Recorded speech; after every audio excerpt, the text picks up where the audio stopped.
തൃശൂരിൽ നിന്നും ഇന്നലെ കാണാതായ അമ്മയുടെയും കുഞ്ഞിന്റെയും മൃതദേഹം കണ്ടെത്തി.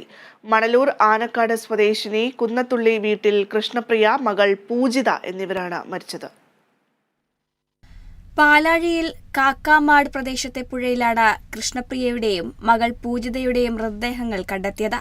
ഇന്നലെ ഉച്ചയ്ക്ക് 2 മണിയോടെ ഭർതൃഗൃഹത്തിലേക്ക് പുറപ്പെട്ട യുവതിയെയും 1.5 വയസ്സുകാരിയായ മകളെയും കാണാതാവുകയായിരുന്നു.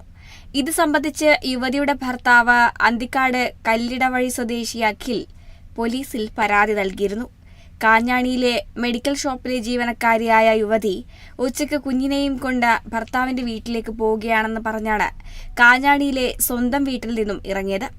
രാത്രിയായിട്ടും ഇവരെ കാണാതായതോടെ ഭർത്താവ് അന്തിക്കാട് പോലീസിൽ പരാതി നൽകുകയായിരുന്നു.